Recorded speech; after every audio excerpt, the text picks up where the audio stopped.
Então, alunos, nós iremos estudar agora ângulos opostos pelo vértice. Na verdade, nós já estudamos anteriormente retas paralelas e retas concorrentes. Então, os ângulos opostos pelo vértice, eles são formados por duas retas concorrentes. Então, toda vez que você tiver duas retas concorrentes, duas ou mais, viu, pessoal? Não precisa necessariamente ser duas retas concorrentes para formar ângulos opostos pelo vértice. Eu posso ter várias retas concorrentes, que eu vou mostrar daqui a pouco um exemplo com várias retas concorrentes, e nelas irão formar ângulos opostos pelo vértice. Então, por exemplo, quando você tem duas ou mais retas concorrentes, formarão ângulos opostos pelo vértice. E o que na verdade são os ângulos opostos pelo vértice? Vocês vão entender agora. Se vocês notarem, quando eu cruzei a reta A e a reta B, formou aqui quatro ângulos. Formou o ângulo E, que é esse ângulo aqui de cima. Formou o ângulo F, que é esse ângulo aqui de baixo. Formou o ângulo G, que é esse ângulo aqui, ó. Vou deixar de verde esse ângulo aqui, né? Formou esse ângulo G aqui. E formou o ângulo H, que é esse ângulo aqui. Então, na verdade, formou quatro ângulos. O ângulo E e o ângulo F, o ângulo H e o ângulo G. Quatro ângulos aqui. Aí, esses quatro ângulos vão ter essas seguintes relações que eu coloquei aqui embaixo. Primeiro, a relação da igualdade. Como assim relação da igualdade? Bem simples. Por exemplo, todo ângulo oposto a ele será igual, terá o mesmo valor correspondente. Por exemplo, o ângulo E, ele é oposto ao ângulo F. Você pode notar que ele está oposto ao mesmo... O vértice está aqui, pessoal. Ó. Então, o ângulo E está para cima e o ângulo F está para baixo, que é esse daqui. Então, notem que eles estão opostos. Um está virado para cima e o outro está virado para baixo. Então, a regra diz, toda vez que você tiver dois ângulos opostos pelo mesmo vértice, eles terão a mesma abertura. Então, por exemplo, se o ângulo de cima for 100... o de baixo vai ser 100 também. Se o ângulo de cima for 80, o de baixo também vai ser 80 também. Então, é o que eu coloquei aqui. O ângulo E é igual ao ângulo F. O ângulo de cima é igual ao ângulo de baixo. A mesma coisa esses dois, ó. O ângulo H, ele é oposto por esse vértice ao ângulo G. Então, eles têm a mesma abertura. O ângulo H e o ângulo G, na verdade, são iguais. Ângulo H e G iguais. Aí aqui tem outras relações, que na verdade é a relação da soma de dois ângulos adjacentes que forma 180. Ó, para vocês perceberem, por exemplo, vamos agora juntar dois ângulos colados, que estejam um colado ao outro, que esteja adjacente ao outro. Então, quando você tem duas retas concorrentes cortadas, formam quatro ângulos entre si. Aí diz que quando você tiver dois ângulos que estejam adjacentes, por exemplo, o ângulo E é adjacente a G. E tem o mesmo vértice em comum, então eles são adjacentes. Diz que quando você tem dois ângulos adjacentes, forma 180 graus. Então, o ângulo E com o ângulo G, os dois juntos, esse com esse, vai formar essa linha reta aqui, ó.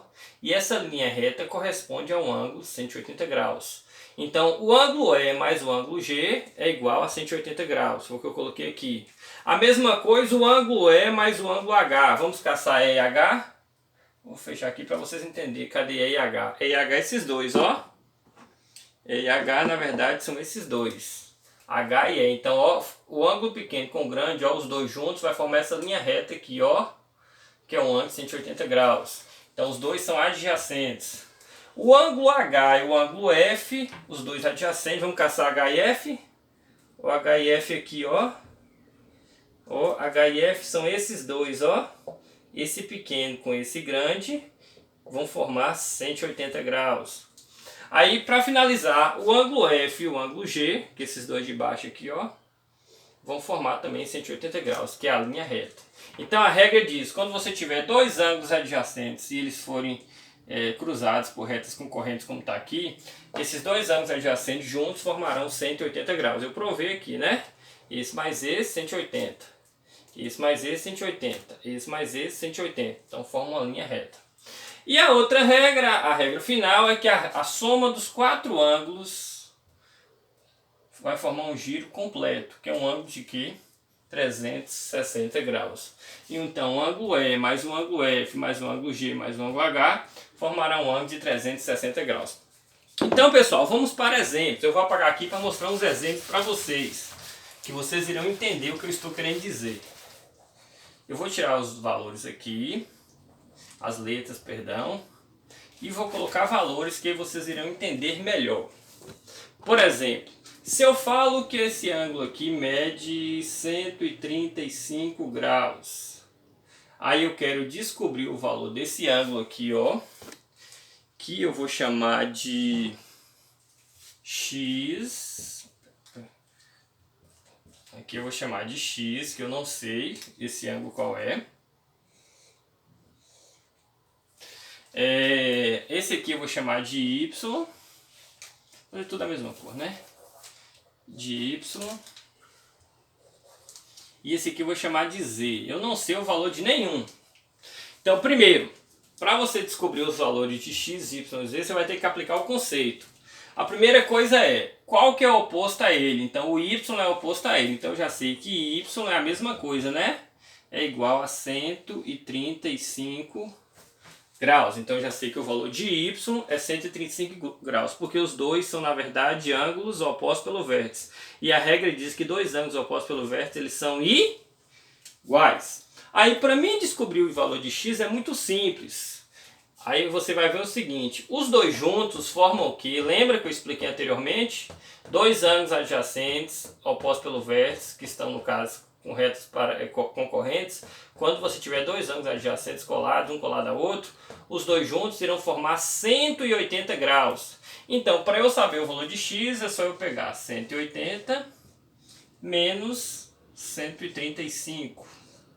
Aí eu vou descobrir o valor do ângulo X. Aí aqui vai ficar 10 tira 5, 5. 7 tira 3, 4. 1 tira 1, nada.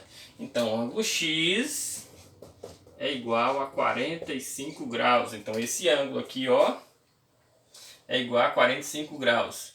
Então, se eu já sei o valor de X, automaticamente eu já sei o valor de Z, porque eles também são opostos pelo vértice, ó.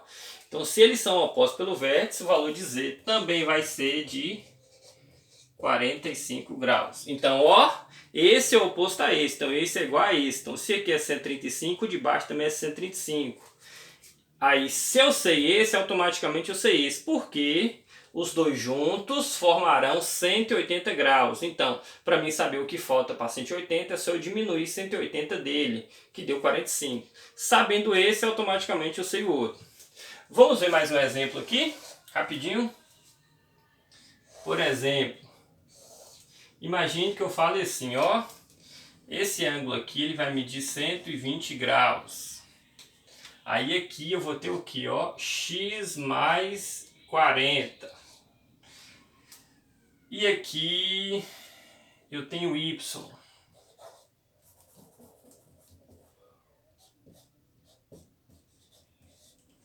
Ó que coisa interessante essa questão. Ó, eu tenho duas retas concorrentes. Pode ser qualquer letra, reta A, reta B. E ele diz que o ângulo de cima vale 120, ele quer saber o valor de Y e quer saber o valor de X. Ó, o valor de Y não precisa nem falar, né? O valor de Y é igual a 120, né? Porque eles são opostos pelo vértice. Aí, pessoal, ficou faltando eu descobrir o valor de X. Só que X aqui não é o ângulo. X aqui é um valor que somado com 40 vai dar justamente o adjacente a esse. Mas ele não falou quem é X. Então, por exemplo, aí eu vou ter que pensar o seguinte. Esse ângulo mais esse ângulo, os dois juntos formam o quê? 180 graus. Então, esse ângulo, viu, pessoal? Não é X, não. Esse ângulo aqui, eu vou ver o que falta para inteirar 180. Então, vai ser 180 menos 120, que vai dar 60, né? Então, esse ângulo aqui todo, ó, medirá 60 graus. Então, para mim saber o valor de X é fácil. Para ser 60, vai ser X mais 40. Então, 40 mais quem para dar 60? Então, X só pode ser quem? 20, né? 20 mais 40, 60. Então, x igual a 20. Então, esse é igual a esse, então por isso que isso foi 120. Aí esses dois eram adjacentes e os dois juntos formavam 180 graus, né? Então, para mim saber esse ângulo, eu peguei o quê? 180 menos 120, que deu 60. Para mim saber o valor de x, aí eu cacei um número que somava com 40 que tinha que dar o 60, que foi o 20.